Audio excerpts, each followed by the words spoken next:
Le 3 février dernier, une professeure d'art plastique a été poignardée par un élève. Comment expliquer la hausse de la violence à l'école? On en parle avec nos invités.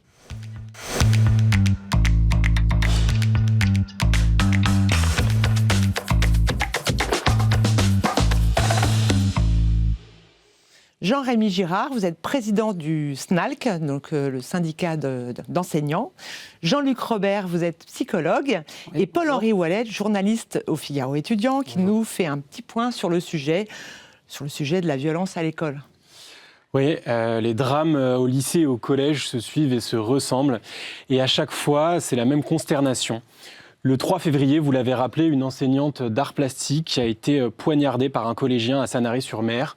En juin, Mélanie, une surveillante d'un collège de Haute-Marne, avait été tuée à coups de couteau par un élève. En septembre, c'était une professeure de musique blessée au visage dans le Bas-Rhin.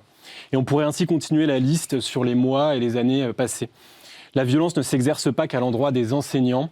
Et les agressions d'élèves par leurs camarades sont aussi légion, souvent diffusées. Filmé et diffusé sur les réseaux sociaux. Alors, est-ce qu'il y a un effet... Alors, on a oublié Agnès Lassalle, une professeure aussi à Saint-Jean-de-Luz qui avait été assassinée. Est-ce qu'il y a un effet de loupe médiatique sur les chiffres qui confirme une tendance à la hausse? Non, il y a bien une augmentation de la violence et les chiffres le montrent. On relève 16 incidents graves pour 1000 élèves en 2023-2024. Il y en avait seulement 12 en 2018-2019. Par ailleurs, les signalements d'élèves en possession d'armes blanches ont augmenté de 15% entre février 2024 et février 2025. Et puis un récent sondage de l'Observatoire Hexagone rend compte lui aussi du phénomène. Près de 9 enseignants sur 10 déclarent avoir été témoins ou informés d'au moins un fait de violence dans les établissements en 2025. Alors à quoi c'est dû toute cette violence dans les écoles ? À chaque nouvelle affaire, on pointe le rôle des réseaux sociaux, des jeux vidéo. Les écrans sont accusés de couper les jeunes du monde réel, de les confronter aussi à la haine en ligne. Mais souvent, le terreau familial est aussi mis en cause. Dans le drame de Sanary-sur-Mer, par exemple, des signalements de violences commises par les parents à l'égard de la petite sœur de l'agresseur avaient été rapportés et un juge pour enfants avait déjà été saisi. On nous explique aussi souvent que ces jeunes sont fragiles sur le plan psychologique, qu'il s'agit de déséquilibrer. Alors, pour commencer cet échange, j'ai envie de me tourner vers vous, Jean-Luc Robert, et de vous demander si c'est bien le cas, s'il y a bien un profil type psychologique des jeunes qui vont se retrouver comme ça à agresser leurs enseignants. Alors, il y a certes une fragilité, et comme vous l'avez dit, vous avez parlé du terreau familial. Souvent, les familles, effectivement, sont dysfonctionnelles. Il faut parler aussi de la famille, parce que la famille doit encadrer le jeune. Et dans l'éducation, il m'arrive souvent, puisque je consulte, ma spécialité, c'est de m'occuper justement des liens parents-enfants et des troubles du comportement de l'enfant. Beaucoup de parents viennent me voir un peu désespérés, parce que des enfants sont déjà très irrespectueux envers leurs propres parents. Et je pense que ça part beaucoup de là. Moi, je dis souvent que l'école, c'est une micro-société. Si les choses se passent mal à la maison en termes d'autorité, il n'est pas étonnant qu'à l'école, avec un cadre un peu plus strict et rigide, certains enfants qui ont un profil. Alors quand vous dites est-ce qu'il existe un profil, moi je dirais que c'est souvent le profil de l'enfant tout-puissant qui n'a pas pu juguler ses pulsions, qui n'accepte pas l'autorité, qui a un problème avec le cadre, avec la référence. Je vois souvent des parents, je vous assure, dès l'âge de 12-13 ans, qui commencent à avoir peur de leur enfant, famille monoparentale, souvent la mère qui vient consulter, qui me dit « moi je ne peux plus rien lui interdire » et l'enfant insulte la mère, la frappe, enfin bref, des insultes très graves, et l'enfant n'a que 12 ans. Et quand vous allez le voir, et je vous assure que, bon, moi je vois le patient, c'est pas non plus, voilà, il n'a pas une carrure hyper impressionnante en soi, mais l'enfant prend l'ascendant sur le parent avant de prendre l'ascendant sur l'enseignant. Il faut bien le savoir. Et ça, souvent, moi, mon travail, c'est de partir avec les parents dans une sorte de réhabilitation de leur autorité parentale, puisque vous savez que ça devient un gros mot, le terme d'autorité. Donc moi, le profil que je repère chez ces enfants, je ne parle pas de ceux qui auraient des pathologies, on pourra en parler plus tard, autisme, TDAH et tout ça, parce qu'on vient souvent me voir aussi pour « Monsieur, l'école m'a demandé, voulez-vous confirmer le diagnostic de TDAH ?» TDAH signifie trouble du déficit de l'attention avec hyperactivité. Et cette fameuse étiquette à bon dos, parce que TDAH, alors tous les enfants aujourd'hui, dès qu'ils sont un peu agités, TDAH, alors venez, faites un petit examen qui coûte je ne sais combien, et puis ensuite ils demandent une validation pour donner un médicament. Et pour vous, c'est une vraie maladie, les TDAH, ou bien c'est lié à d'autres... C'est une question capitale. Pour moi, à d'autres... Parce qu'aujourd'hui, c'est vrai qu'on dit souvent un enfant est agressif. Voilà. Lorsque l'enfant est agressif, qu'il agresse les camarades, etc., qu'il est TDAH. Moi, je vais vous dire, le TDAH, c'est devenu... c'est un peu... Voilà, une tarte à la crème, mais une machine à fric. Je vais être honnête avec vous. Beaucoup de confrères et de consoeurs font des tests pour pouvoir finalement, parce que vous savez qu'un test de TDAH, c'est 600, 800 €. Alors le test de TDAH ne fait que mesurer quoi? Un comportement. Alors le jeune en question, pour revenir, pour ne pas faire un hors-sujet, j'imagine que si je lui fais passer l'échelle de Connors, enfin ce sont des échelles qui nous permettent de mesurer les points, on va lui dire, il est hyperactif, il est... Non, ok, mais pourquoi l'est-il? Comme l'a dit monsieur, si on analyse, parce que le TDAH, c'est censé être un trouble neurodéveloppemental.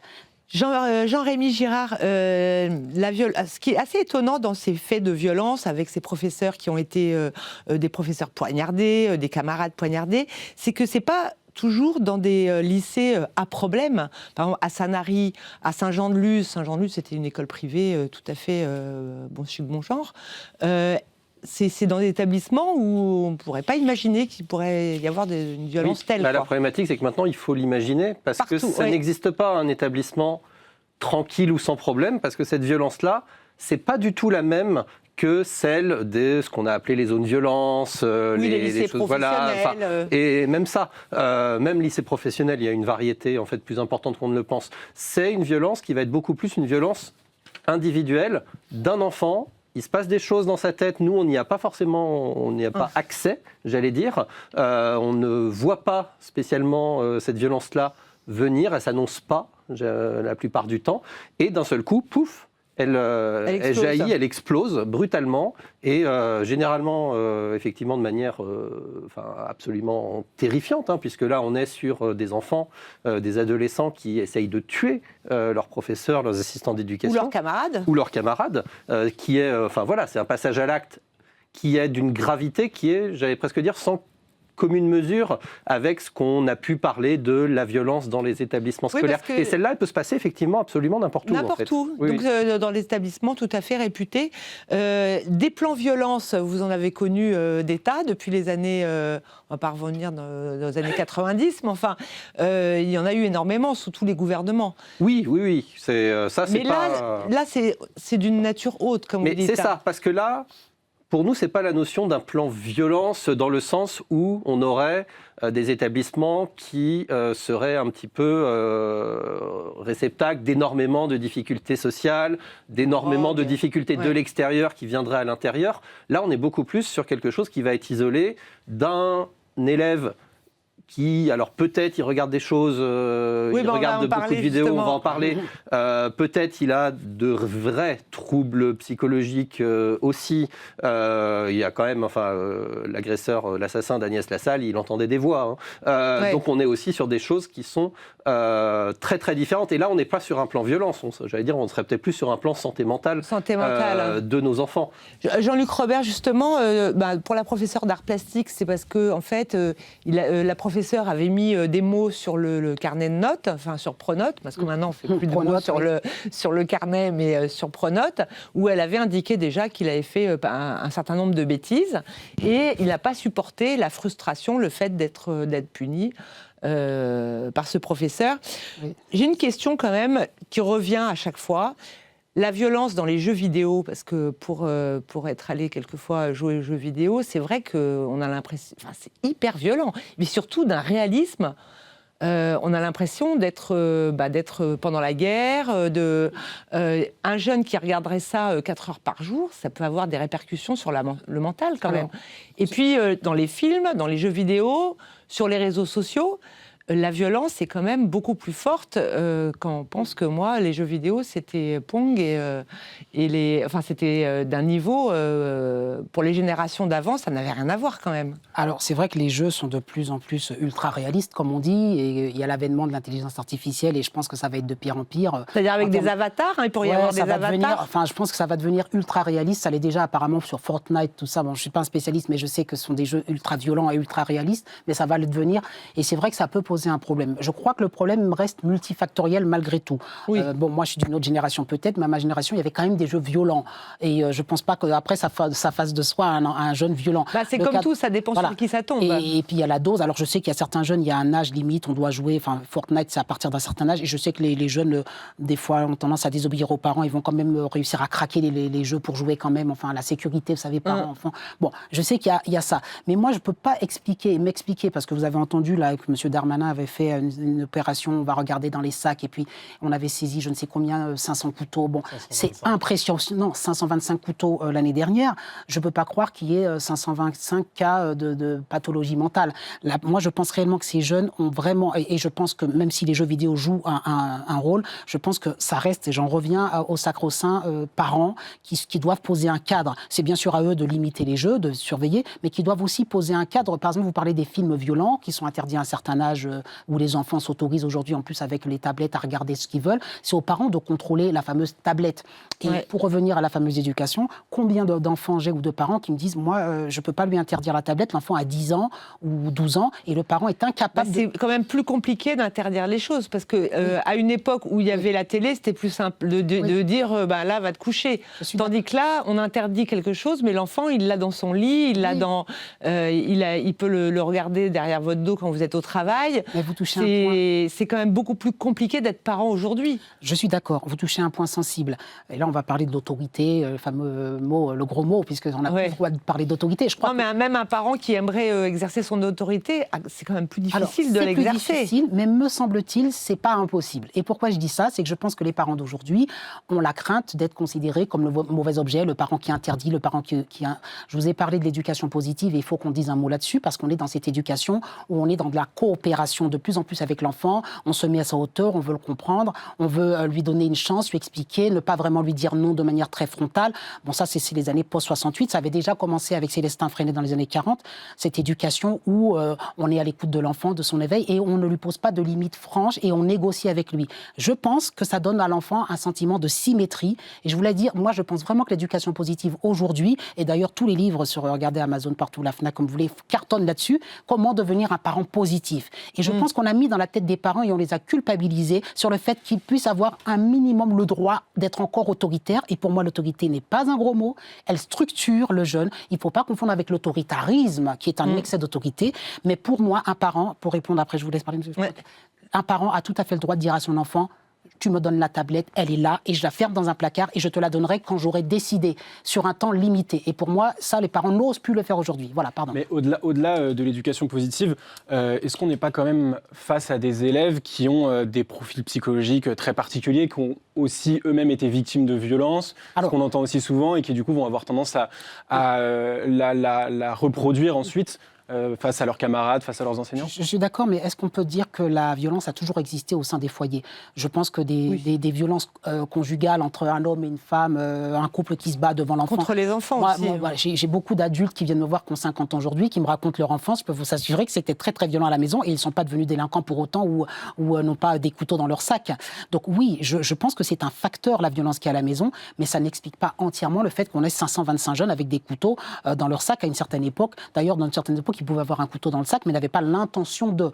Là, ce que vous disiez, madame, qui est intéressant, c'est qu'ils ne supportaient pas les jeunes, les fameuses remarques qu'il y avait dans son carnet. Ces remarques l'ont blessé sur un point de l'estime de lui, et je pense que les jeunes, aujourd'hui, et c'est... Moi, encore une fois, sur l'éducation, sont extrêmement susceptibles. Quand un parent pose une limite, moi j'ai déjà entendu en consultation des jeunes et des parents me dire que l'enfant m'a dit qu'il avait envie de me tuer, et tuer son propre parent. Parce que symboliquement, les enseignants, vous savez bien que ce sont les parents symboliques. Donc, vous savez... Ils ont du mal à supporter les frustrations, les remarques...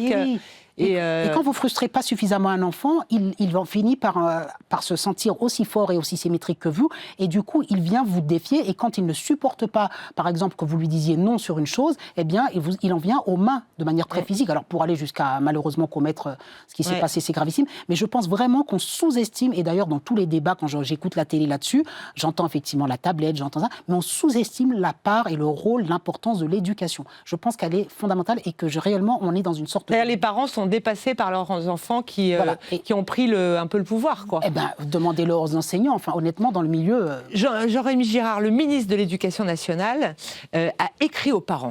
Oui. Alors je cite, Une grande alors c'est nouveauté, une longue lettre, j'avoue que j'ai trouvé ça un peu compliqué à lire. Je ne sais pas si elle a été lue par beaucoup de parents. Je me suis un peu forcée, mais je me demande si les parents ont suivi. Enfin, j'ai repéré quelques phrases. Nous ne pouvons admettre ni la banalisation de l'insulte, ni, plus grave encore, les violences physiques ou le port d'armes blanches. Alors, que pensez-vous de ce courrier ? Et puis, en gros, il demande aux parents de prendre leurs responsabilités et justement d'exercer leur autorité et de respecter l'école. Alors moi, Enfin, oui. c'est un peu décousu la lettre, j'avoue. Moi, je suis Mais en professeur, gros, je suis c'est professeur de lettres, justement. Oui. L'analyse qu'on en fait au SNALC, c'est sur le fond, dans cette lettre, ça va. Enfin, voilà, tout le monde est d'accord. Tout le monde est d'accord. Nous, on ne pense pas que le destinataire de la lettre soit forcément réellement les parents. On pense que c'est une lettre qui est faite pour être lue par les personnels de l'éducation nationale, avec le ministre qui dit « Regardez, j'écris aux parents.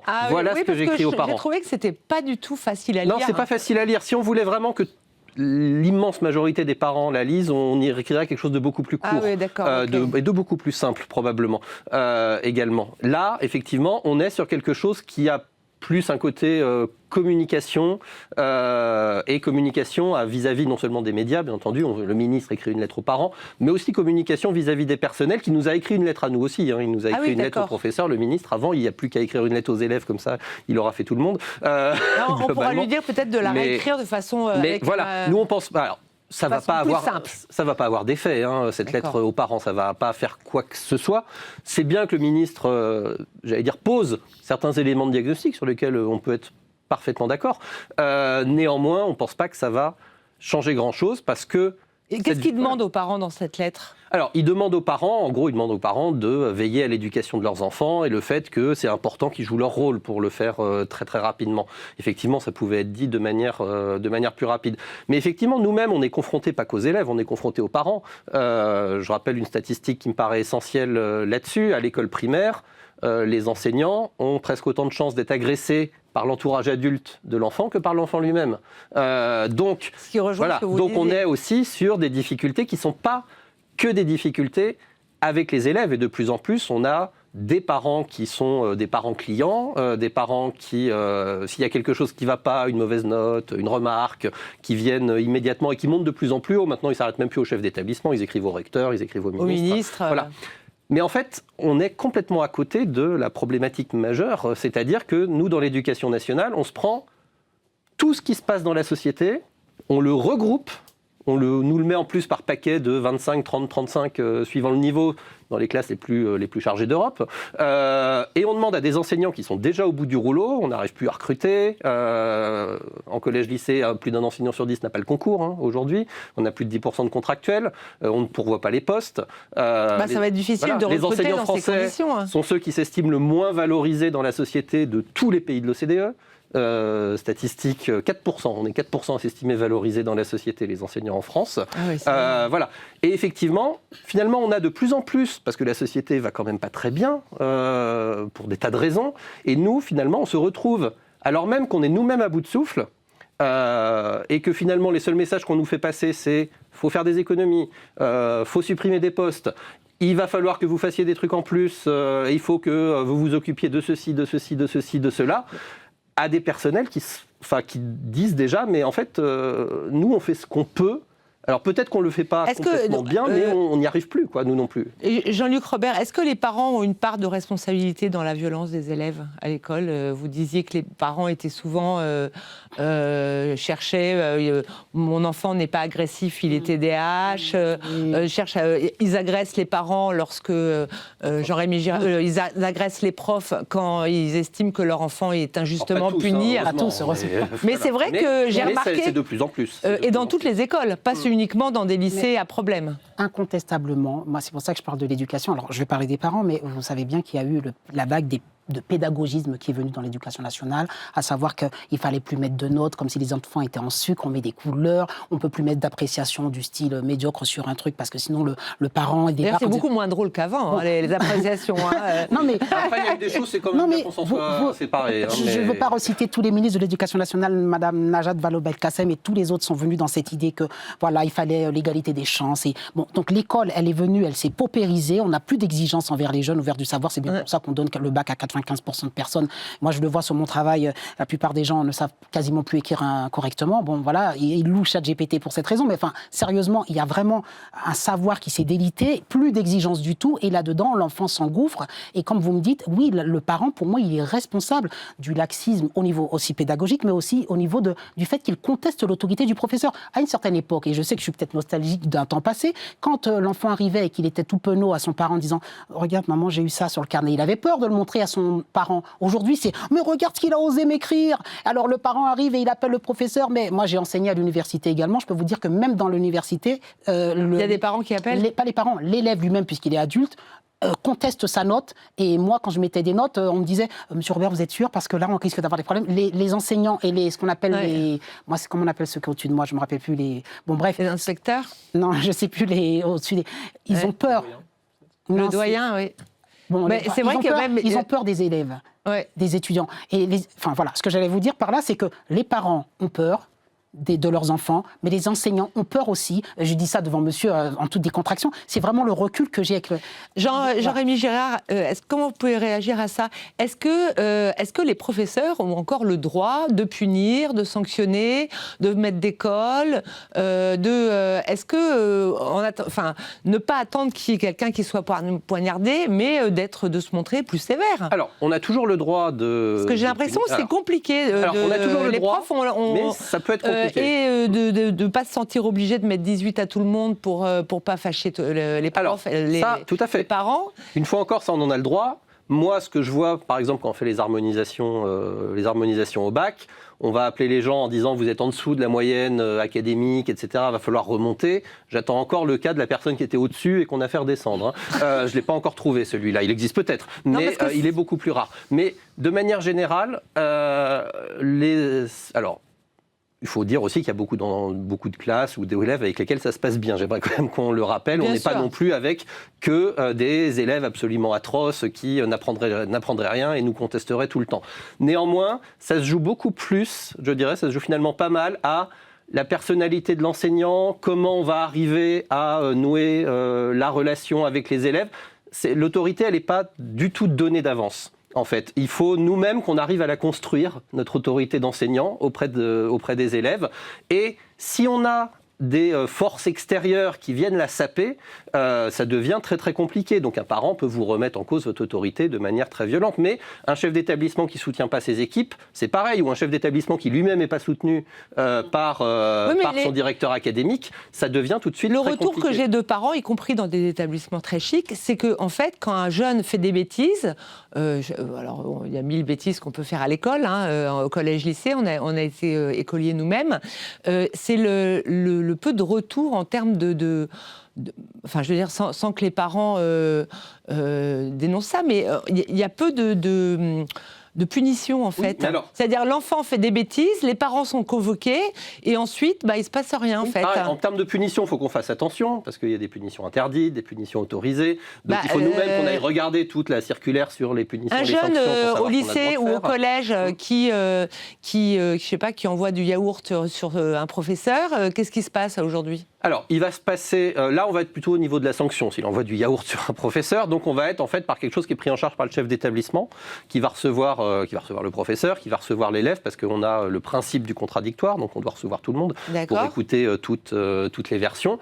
Et le chef d'établissement va prendre une sanction. Et est-ce qu'il y a des sanctions, justement ? Alors, il y en a un certain nombre. Parce que j'ai l'impression qu'on ne va pas au-delà de recevoir les gens, et après, l'expérience que j'en ai... Mais parce que les sanctions... J'ai 4 enfants, on n'a pas bêtises, 36 000 choses sur l'échelle des sanctions. Soit on a des sanctions, j'allais dire symboliques, l'avertissement, le blâme, c'est des sanctions qui font pas grand-chose, mais tu es sanctionné, voilà. Soit on a des sanctions qui vont être des exclusions temporaire de quelques jours, ou... Est-ce que c'est toujours le pas de vague, comme on a dit ? C'est-à-dire, c'est quand même globalement beaucoup le pas de vague. Ça reste dans les murs, on convoque les parents, on fait une petite remontrance, et après, en fait, il n'y a pas de punition vraiment, et surtout, on ne dit rien, quoi. La problématique, une fois encore, c'est que finalement, les chefs d'établissement sont un petit peu pris entre le marteau et l'enclume, ils sont pris entre deux feux, c'est-à-dire que d'un côté, ils ont souvent des équipes, des enseignants, mais aussi des vies scolaires qui La vie scolaire, ont du mal. c'est quoi la vie scolaire ? Les vies scolaires, les CPE, les assistants d'éducation, anciens C'est-à-dire les surveillants. surveillants. Voilà. Qui ont des difficultés. De l'autre côté, on a quand même une institution qui va dire si vous voulez que ça se passe bien, il ne faut pas non plus on entende parler de votre établissement matin, midi et soir. Et il y a parfois une forme soi-même d'autorégulation en disant on fait remonter, on ne fait pas tout remonter peut-être. Il y a des travaux d'intérêt général. Un jeune, par exemple, qui est surpris en train de fumer dans la cour, qu'est-ce qui se passe aujourd'hui ? Alors, les travaux d'intérêt général, c'est souvent une très bonne réponse. C'est une très bonne réponse qui a un problème majeur, c'est qu'on n'a pas la personne pour encadrer le travail d'intérêt général. C'est-à-dire que pour qu'il y ait un travail d'intérêt général, on ne va pas laisser l'élève tout seul. Il va falloir quelqu'un qui le surveille, qui l'encadre. Ça, c'est très compliqué à organiser parce qu'en fait, les personnels de l'éducation nationale, ils sont déjà occupés à leur mission. Ils n'ont pas d'un seul coup 1 heure comme ça qui traînerait en disant « je vais surveiller tel élève, faire un travail d'intérêt général ». Finalement, on en fait très peu parce que c'est assez compliqué à mettre en place concrètement. Parce que si l'élève se blesse, si l'élève a un problème, etc., ça va nous revenir dessus aussi. Oui. Paul-Henri, vous aviez une question sur des... Oui, non, moi je me demandais déjà, c'est pas forcément parce que un élève est turbulent qu'il va aller jusqu'aux actes gravissimes dont on parlait au début. Je pense que c'était important de le souligner aussi. Et justement, pour ces élèves qui arrivent avec des couteaux à l'école, qui s'en prennent physiquement à leurs enseignants, je voulais savoir quelle solution vous préconisiez. Est-ce que c'est la solution sécuritaire dont on entend parler souvent, mettre des portiques à l'entrée des établissements ? Alors, est-ce qu'il faut faire des fouilles de sacs ? Le problème majeur, c'est pas le couteau quand même. Le problème majeur, c'est la personne qui le tient. Et il est là quand même le souci. Il n'est pas dans l'objet couteau. Objet couteau qu'on peut balancer par-dessus la grille et aller rechercher de l'autre côté si jamais il y a un portique de détection de métaux qui va créer des embouteillages monstres, ce que Vigipirate nous déconseille et nous interdit absolument de faire. Donc effectivement, on va pas cette solution. Il ne s'agit pas de dire le tout. Il faut une part de sécurité. Nous au SNALC, on a demandé qu'on ait un diagnostic sécurité de l'ensemble des écoles, collèges, lycées pour savoir quelles sont les failles de chacun. Mais néanmoins, là, on est plus sur des problèmes qui sont des problématiques liées aux enfants eux-mêmes, à des enfants eux-mêmes. Et en termes de solutions, on est quand même. Il va falloir passer beaucoup plus par l'éducatif, il va falloir passer aussi beaucoup plus. Nous, on n'a plus de médecins, on a très peu de psychologues d'ailleurs dans les établissements qui pourraient apporter une plus-value, mais qui en collège-lycée servent essentiellement à l'orientation. Et il y a des problématiques, j'allais dire sociales, même sociétales, beaucoup plus importantes. Un point commun dans toutes les agressions au couteau qu'on a connues ces dernières années, c'est un enfant garçon qui agresse une prof ou une assistante d'éducation. Moi, je crois que les garçons et les filles ne regardent pas la même chose sur leurs écrans non plus. Oui. Jean-Luc Robert, est-ce qu'on peut repérer les profils dangereux aujourd'hui ? Est-ce que, par exemple, lorsque vous les avez dans votre cabinet, est-ce que vous vous dites celui-là, il est dangereux ? Moi, je pense qu'on peut, pour la simple et bonne raison que, comme a dit monsieur, souvent il y a des profils de garçons qui agressent notamment, mais on peut, mais j'ai l'impression, alors c'est peut-être une fausse impression, que les adultes, ou certaines personnes en tout cas, ferment les yeux. Parce que quand un enfant, par exemple, on n'a pas parlé du harcèlement, rappelez-vous malheureusement de cette jeune fille qui s'est jetée sous un train récemment. Je ne me rappelle plus de son nom, mais il y a une semaine, elle s'est jetée sous un train, ça fait le tour... parce qu'elle a subi un harcèlement à l'école et que manifestement, le professeur aurait dit je ne l'ai pas harcelé. Bon, je parle de ce cas-là, pourquoi ? Parce On est obligé de conclure. Hein. Ah, bon. Alors, non, c'est juste pour dire qu'on le repère parce qu'un harcèlement, pour un harceleur notamment, qui fait une escalade dans la violence, quand il harcèle pas forcément discrètement. Le professeur d'histoire géo, je ne sais pas qui, voit que tel ou tel élève harcèle un autre. D'accord. Bon, voilà. Mais on le voit sur très peu de temps. En fait, on les a très peu d'heures, nos élèves. D'accord. Merci beaucoup. Merci. Je crois qu'on pourra en parler des heures de ce... Et malheureusement, c'est pas un phénomène qui risque de s'arrêter. Merci Jean-Rémy Girard. Merci Jean-Luc Robert. Merci Paul-Henri. Et je vous dis à très bientôt dans une nouvelle émission de Paris d'école sur le Figaro TV. Merci à tous.